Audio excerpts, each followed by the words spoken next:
Before we begin, remember that this is a fictional story created for entertainment and is not legal or financial advice. Stay with me, because the woman in this story answered betrayal with one small object that changed the future of an entire company. Subscribe if you believe dignity can be more powerful than revenge, because sometimes a marriage does not end with a signature. Sometimes it ends with the sound of a wedding ring sinking into a glass. The ring struck the crystal with a clear metallic chime. Ting! The sound was so soft it should have disappeared beneath the quiet jazz drifting through the penthouse. Instead, it seemed to freeze the entire room. Ethan Caldwell stopped halfway across the dining room. His tailored charcoal suit was still immaculate, but the faint trace of expensive perfume clinging to his jacket told a story no late-night business meeting ever could. Across from him stood Claire Whitmore, 7 months pregnant. One hand rested gently beneath the curve of her stomach, while the other slowly released the gold wedding band into the amber whiskey waiting in Ethan's untouched glass. The ring spun once, twice, then vanished beneath the surface. Claire watched the ripples settle before lifting her eyes to meet her husband's. "I believe this belongs with the rest of tonight's lies." For several long seconds, neither of them moved. Beyond the floor-to-ceiling windows, the city glittered beneath a blanket of midnight lights. Helicopters crossed the skyline. Traffic flowed like rivers of molten gold hundreds of feet below. It was the kind of breathtaking view Ethan had once promised they would grow old watching together. Tonight it looked impossibly cold. "Claire," his voice came out lower than expected. Measured. Careful. The voice of a man accustomed to negotiating billion-dollar acquisitions, convinced every crisis could be solved if he chose the right words. She smiled. Not with warmth. Not with anger. With the quiet calm of someone who had already finished mourning. "You don't have to explain." He loosened his tie, setting his keys onto the marble countertop. "You think I don't think." She interrupted gently. "I know." The silence that followed felt heavier than shouting. A single candle still burned in the center of the dining table. Its wax had melted almost completely. Dinner remained untouched. The filet mignon had gone cold hours ago. The white roses she had arranged herself were beginning to droop. Everything on the table carried the unmistakable look of hope that had waited too long. Ethan's eyes drifted toward the place sitting opposite his own. 2 wine glasses. 2 folded linen napkins. A small envelope resting beside his plate. He frowned. "Our anniversary." Claire nodded once. "You remembered."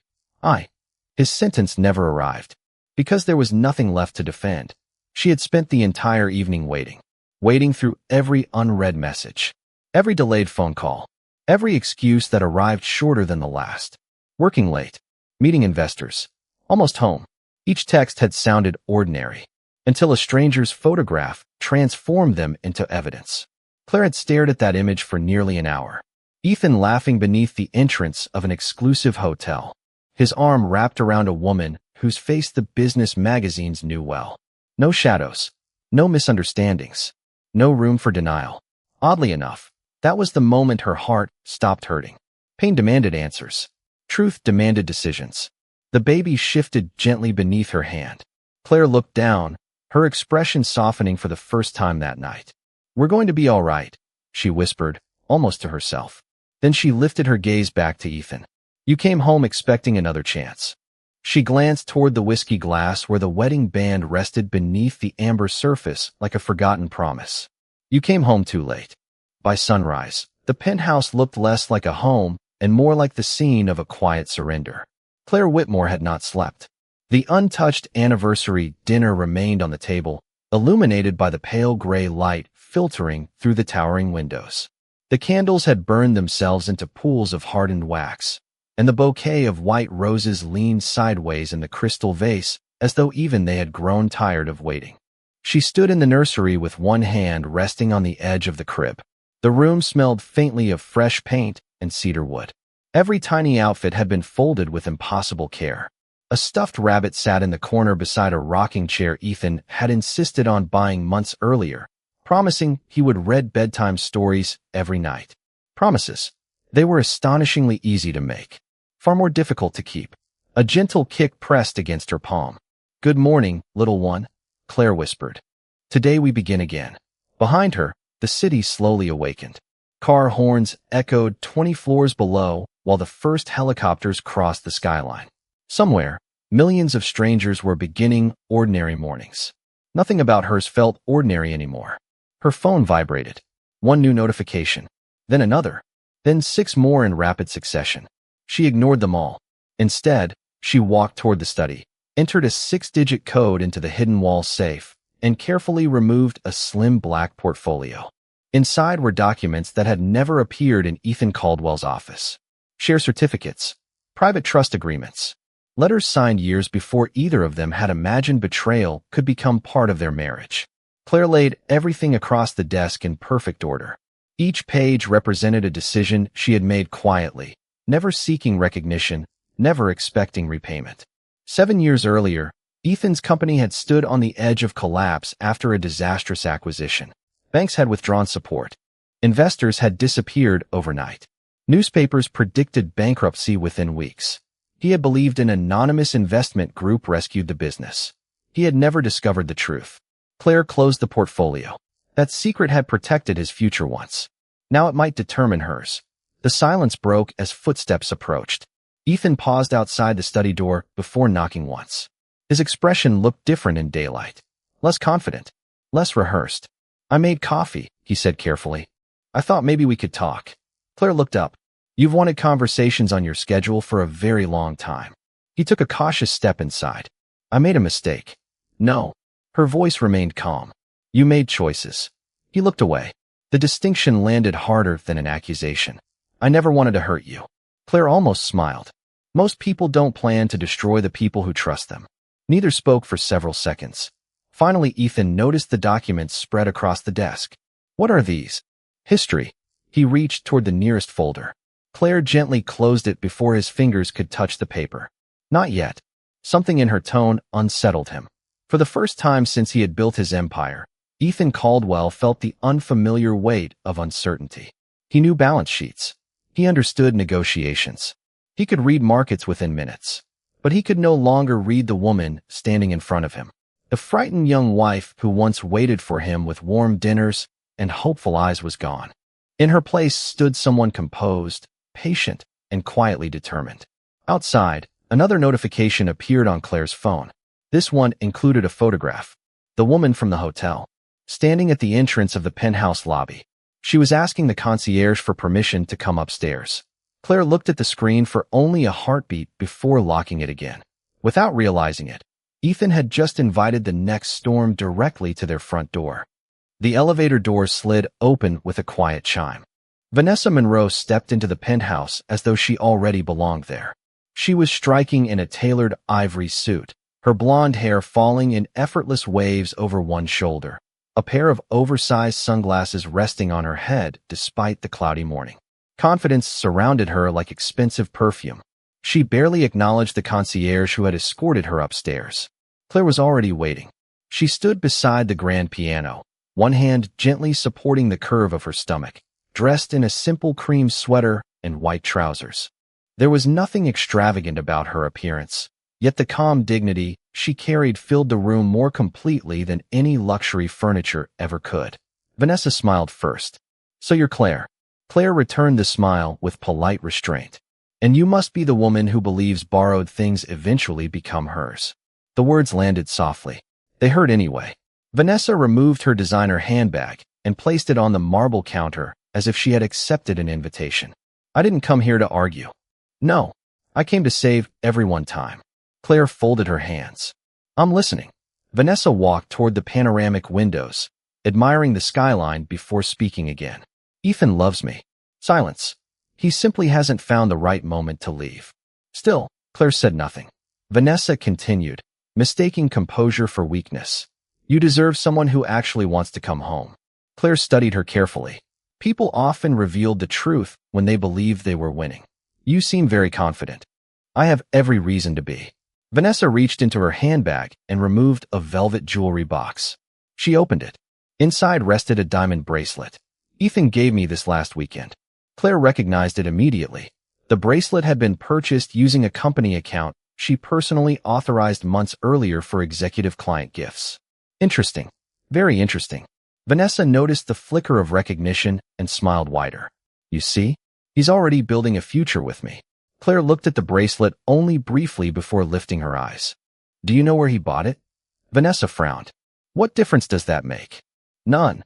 Claire's voice remained almost gentle. I was simply curious whether he told you who actually paid for it. For the first time, uncertainty crossed Vanessa's face. Only for a second. Then it disappeared. I didn't come here to discuss accounting. No, Claire replied quietly. You came here expecting me to beg. The room fell silent again. A placard beside the penthouse entrance stated that the common rooms were protected by audio and video security. Claire activated the existing system before opening the door because Samuel had advised her to preserve facts rather than rely on memory. Vanessa stepped closer until only a few feet separated them. You should sign the divorce papers before this becomes embarrassing. Claire tilted her head. For whom? Vanessa laughed. For you, obviously. Then her phone buzzed. She glanced down, smiling instinctively. The screen lit up with Ethan's name. Without thinking, she answered on speaker. Good morning, she purred. Ethan's voice came through immediately. Did you make it upstairs? Claire remained perfectly still. I did, Vanessa replied. She's calmer than I expected. Ethan exhaled quietly. Don't push her. I'll handle everything tonight. Claire stepped toward the phone before the line could end. Ethan, this is Claire. I am standing beside Vanessa, and I heard you. The silence on the call lasted only a second, but it felt endless. Claire, he began. She ended the call. By speaking, she made her presence unmistakable and preserved the encounter through the posted home system. Claire reached toward the coffee table and saved the recording to a protected folder. Thank you for stopping by, she said. Vanessa's confident smile disappeared. For the first time since entering the penthouse, she felt as though she had walked into someone else's plan instead of executing her own. The house became quiet again after Vanessa left. Only the distant hum of the city reached the penthouse now, softened by the thick glass walls overlooking Manhattan. Claire stood alone in the study, staring at the tiny red light on the security monitor. The recording had ended. Every word, every expression, every careless admission. She saved the file onto an encrypted drive before closing the laptop with measured precision. Evidence was valuable. Timing was priceless. A knock interrupted her thoughts. Mrs. Whitmore? It was Margaret, the housekeeper who had worked for them since the second year of their marriage. Claire opened the door. Margaret looked worried. I made you some tea. Claire accepted the cup with a grateful smile. Thank you. The older woman hesitated before speaking again. I've watched this family for a long time. Claire remained silent. I just wanted you to know. Margaret lowered her voice. You have always been the stronger one. Those words lingered long after she walked away. Not because they were comforting, because they were true. Claire carried the tea back to the study and opened another drawer. Inside rested an old leather journal. She hadn't touched it in years. The first page was dated 7 years earlier. The handwriting belonged to her. March 18th. The bank rejected Ethan's final restructuring proposal today. He tried to smile when he came home, but I could see the fear behind his eyes. She turned another page. April 2nd. Father agreed to release part of my trust. Only if my name never appears. Ethan must believe he earned this chance himself. Another page. April 17th. The transfer is complete. His company will survive. Claire slowly closed the journal. No one had forced her to make those sacrifices. She had done it because she loved him. She remembered selling heirloom jewelry from her grandmother's collection. She remembered convincing her family's financial advisors that Ethan deserved another opportunity. She remembered signing confidentiality agreements that ensured her involvement would remain forever hidden. The newspapers had called Ethan Caldwell a self-made genius. Television interviews praised his brilliant instincts. Business magazines celebrated his relentless determination. Claire had applauded from the audience every single time. She had never corrected anyone. Not once. Her phone rang. The caller ID displayed one familiar name. Samuel Brooks. Her father's attorney. She answered. I was expecting your call, Samuel said. So was I. I've reviewed the trust documents again. Claire waited. They're exactly as your father intended. And Samuel's tone grew more serious. Ethan never acquired controlling ownership. Claire closed her eyes briefly. She already knew. But hearing someone else confirm it made the truth impossible to ignore. The voting authority remains linked to your original shares, Samuel continued. Without your authorization, several key corporate protections disappear. Claire looked toward the skyline. Below, thousands of people hurried through lives they believed they controlled. Power, she realized, often belonged to the person who attracted the least attention. I don't want revenge, she said quietly. I know. I want honesty. Samuel paused. Sometimes honesty costs more than revenge. After the call ended, Claire returned the leather journal to its drawer. She locked it away. Then she picked up a framed photograph from the bookshelf. It showed Ethan standing beside her at the ribbon-cutting ceremony for his company's new headquarters. He had one arm around her shoulders. They looked genuinely happy. Claire studied the picture for several moments before setting it face down. That version of their life had been real, but it no longer existed. Across town, Ethan walked into the executive boardroom expecting another routine day. He had no idea that the company everyone believed he controlled had been standing for 7 years on foundations built by the very woman he had betrayed. And before the week was over, that forgotten truth would begin to surface. By Tuesday afternoon, the pressure inside Caldwell Capital was no longer invisible. The executive floor, once defined by confidence and routine, had become unusually quiet. Conversations stopped whenever Ethan Caldwell walked past. Assistants lowered their voices. Department heads avoided eye contact. Rumors traveled faster than official statements. The audit request had reached every corner of the company. Ethan closed the door to his office and loosened his tie. His desk was covered with reports he could barely concentrate on. Numbers had never intimidated him. They obeyed logic. People did not. His phone rang. Mr. Caldwell, his assistant said nervously. Our primary lending bank is requesting an emergency meeting this afternoon. They've never requested one before. I know. He ended the call and stared through the glass wall overlooking Manhattan.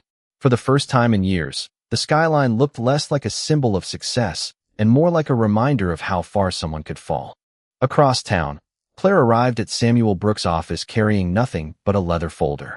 Samuel stood as she entered. I've spoken with the forensic accountants. And they found additional irregularities. Claire remained composed. Personal expenses? Samuel nodded. And something more. He slid a spreadsheet across the table. Several limited liability companies had received consulting payments from Caldwell Capital over the last 18 months. Each transfer appeared routine until the forensic accountants compared beneficial ownership records, vendor approvals, and the addresses used on tax forms. They all lead to Daniel Mercer, Samuel explained. Claire looked up sharply. Daniel was Ethan's oldest friend and chief operating officer. Does Ethan know? The accountants have not found evidence that he approved the scheme knowingly, Samuel said.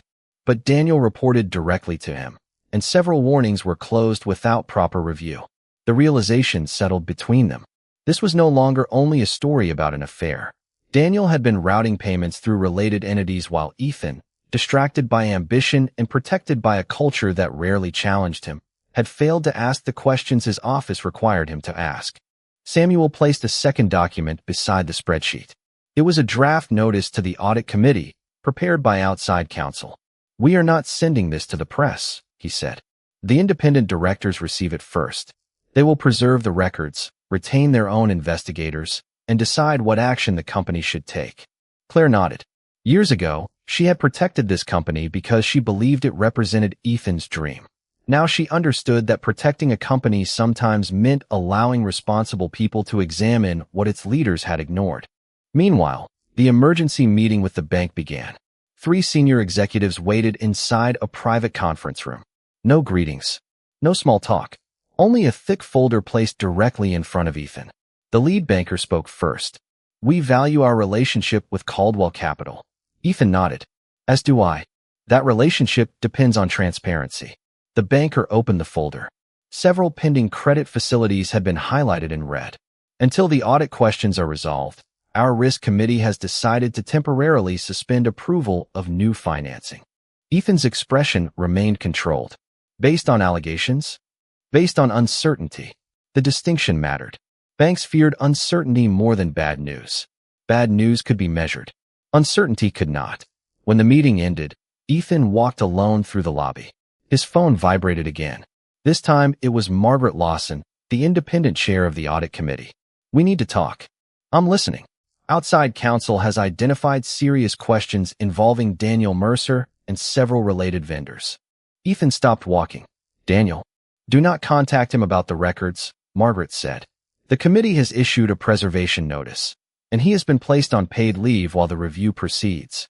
We also need to understand Claire's voting rights and whether she is willing to support temporary governance protections. Support, not reconciliation, not marriage. The company." It was the first time anyone had spoken Claire's name as though she possessed influence equal to his own. Margaret hesitated before adding one final sentence. "I do not believe the board accepts the story that you built this empire alone anymore." The call ended. Ethan stood motionless as employees streamed past him, unaware that the balance of power had begun to shift. For years, Claire had remained behind the curtain, allowing him to stand beneath the spotlight. Now, without raising her voice or making a single public accusation, she had become the one person every director, banker, and advisor suddenly needed to understand. And Ethan was beginning to realize that the greatest mistake of his life had not been losing his wife's trust. It had been underestimating the quiet strength of the woman who had helped build everything he was now struggling to keep. By Friday evening, every invitation in Manhattan's financial circle led to the same destination: the Caldwell Foundation annual charity gala. Crystal chandeliers bathed the ballroom in warm light. A string quartet played softly beneath conversations about investments, philanthropy, and politics. Television cameras waited outside the entrance, eager to capture the city's most influential guests. Ethan Caldwell stepped onto the red carpet beside Vanessa Monroe. The flashes began immediately. To the photographers, they looked like a confident power couple. To Ethan, every flash felt like another question he could not answer. "Smile," Vanessa whispered. He forced one. Inside the ballroom, directors, investors, and reporters greeted him politely, but something had changed. The handshakes were shorter. The smiles were cautious. Several conversations ended the moment he approached. Reputation, Ethan realized, could begin unraveling long before any verdict was reached. Across the street, a black sedan came to a gentle stop. Claire Whitmore stepped out, her hand resting protectively against her 7-month pregnancy. She wore a simple pearl-colored evening gown with long sleeves and minimal jewelry. There was nothing extravagant about her appearance. Yet heads turned the instant she entered. Not because of glamour, because of dignity. The room seemed to recognize it before anyone spoke. Whispers followed her across the ballroom. "Isn't that Ethan's wife? I thought they had separated. Why is she here?" Claire acknowledged each greeting with quiet courtesy. She neither hurried nor hesitated. Samuel Brooks walked a respectful distance behind her, carrying a slim leather portfolio. Nothing more, nothing less. Ethan noticed her almost immediately. For a brief moment, the noise around him disappeared. He crossed the room. "Claire." She met his eyes calmly. "You look well." "I could say the same." He glanced toward Samuel. "What are you doing here tonight?" Claire answered without emotion. "The foundation invited one of its original financial contributors." He frowned. "I don't understand." "You will." Before he could ask another question, the master of ceremonies stepped onto the stage. "Ladies and gentlemen, thank you for joining us this evening." Applause filled the ballroom. A large screen behind the stage displayed images celebrating the foundation's achievements over the past decade. Scholarships, hospitals, community centers. Ethan prepared to deliver his annual speech. His assistant approached in a hurry. "They've changed the program." "What?" "The board requested a special recognition before your remarks." Ethan's expression hardened. "No one informed me. They only finalized it this afternoon." A chairwoman of the foundation walked onto the stage holding a sealed envelope. "Tonight," she announced, "we wish to recognize someone whose contribution has remained anonymous for many years." The ballroom grew quiet. "Our organization exists because one individual chose generosity over recognition." She opened the envelope. Economic records recently confirmed that the original endowment protecting both the foundation and Caldwell Capital during its most difficult year came from. She paused. Claire Whitmore. Silence swept across the room. Every camera turned toward Claire. Ethan stared in disbelief. Vanessa looked equally stunned. The chairwoman continued. "For 7 years, Mrs. Whitmore specifically requested that her identity remain confidential." Guests exchanged astonished glances. The story everyone believed, that Ethan had single-handedly rescued his company and later created the foundation, was no longer complete. Claire slowly walked toward the stage. She accepted the plaque with both hands. "I never expected public recognition," she said softly. "I simply believe that helping someone you love should never be treated as an investment." Her eyes briefly met Ethan's. But trust, once broken, cannot be restored by applause. No one clapped immediately. The words lingered in the ballroom with remarkable weight. Then, one by one, people rose from their seats. The standing ovation was not for wealth. It was not for influence. It was for quiet integrity finally stepping into the light. Standing only a few feet away, Ethan realized that the admiration he had spent years trying to earn had just found someone else entirely. The applause slowly faded, but the silence that followed carried far greater weight. Claire Whitmore stepped down from the stage with the commemorative plaque still in her hands. She neither celebrated nor sought sympathy. She simply returned to her seat beside Samuel Brooks, her expression composed, almost peaceful. Across the ballroom, Ethan remained standing where she had left him. For the first time in years, every conversation in the room revolved around someone else. Not the billionaire, not the company, not the foundation. Claire. Board members exchanged quiet remarks. Investors checked messages on their phones. Several journalists hurried toward the media table, sensing that tonight's biggest story had only begun. The chairman of Caldwell Capital approached Ethan discreetly. "We need to speak. Now."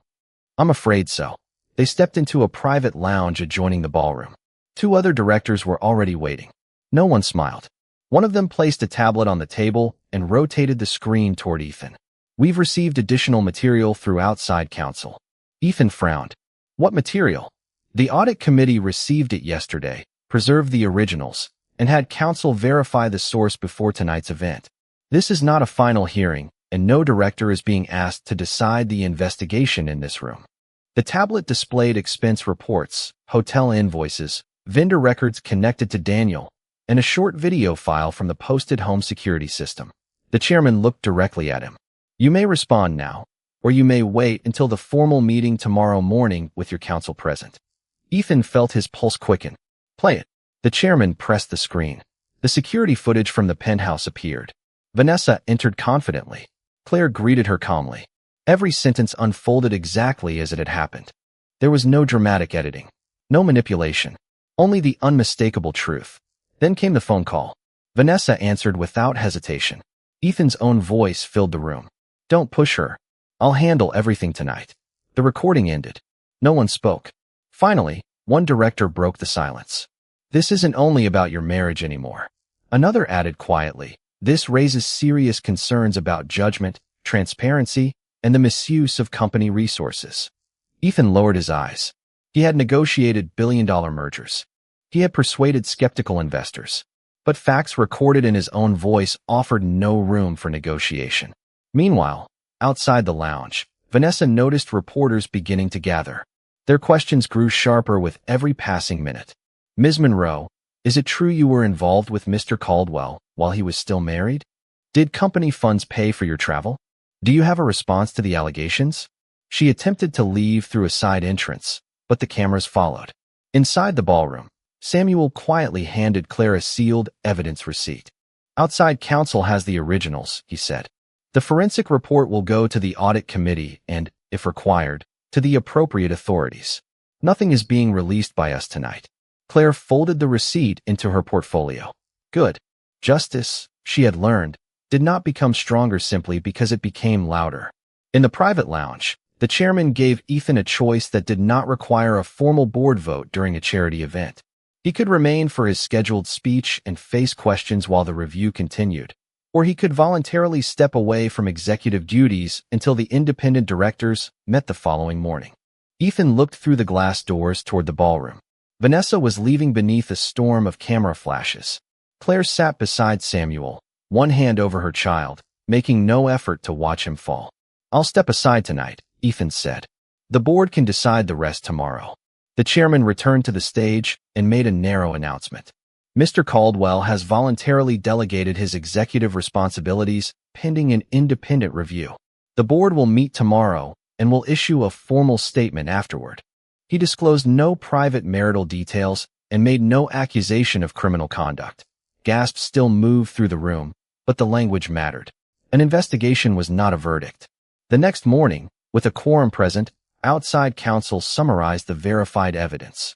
The directors continued Ethan's leave, terminated Daniel for cause, referred the vendor scheme for legal review, and appointed an interim chief executive. Ethan remained a director because that position was governed separately. Claire used her voting authority only to approve protections, keeping every officer, including herself, from controlling the investigation. When Ethan left the meeting, he removed the company lapel pin from his jacket and placed it inside his desk rather than turning accountability into a public performance. His eyes found the framed photograph of Claire at the headquarters opening. Some losses arrive in a single moment.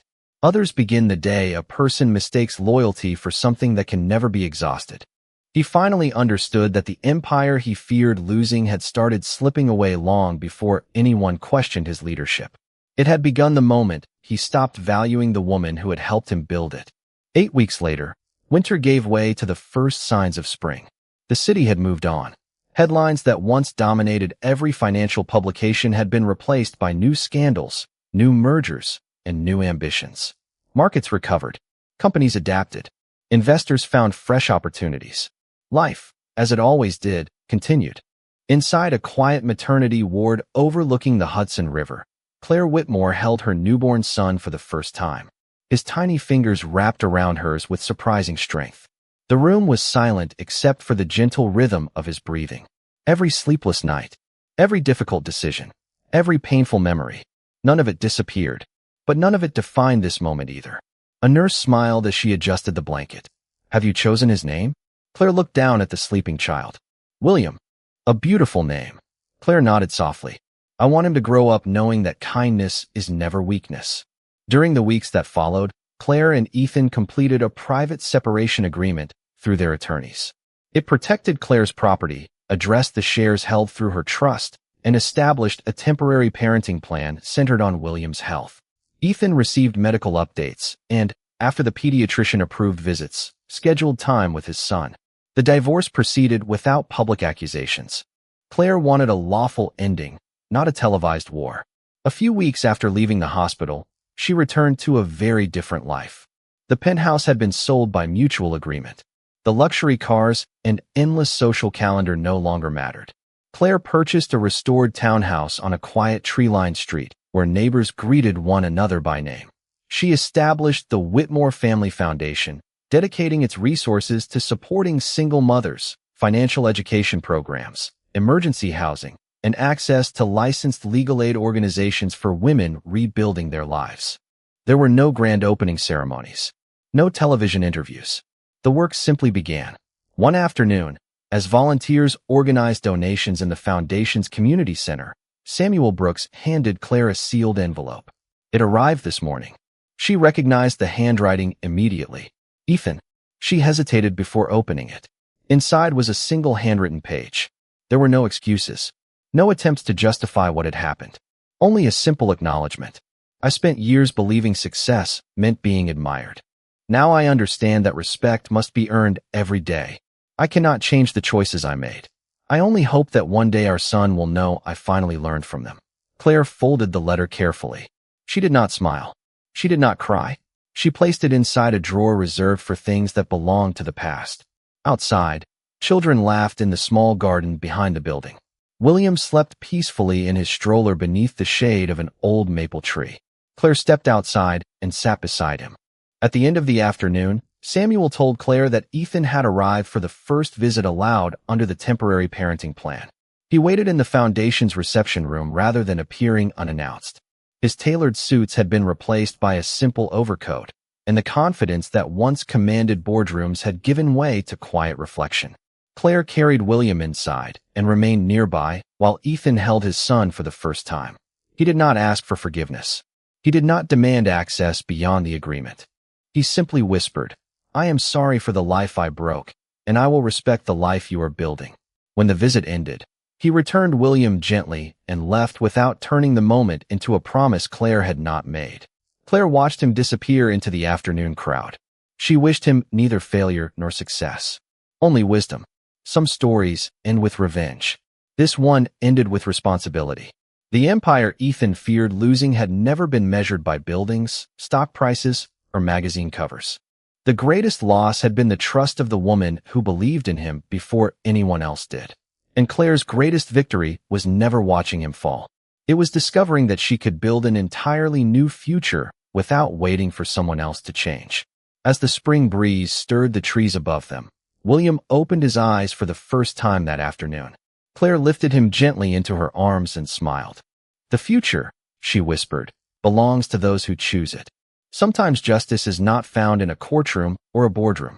Sometimes it arrives quietly, in the peaceful life you build after finding the courage to walk away."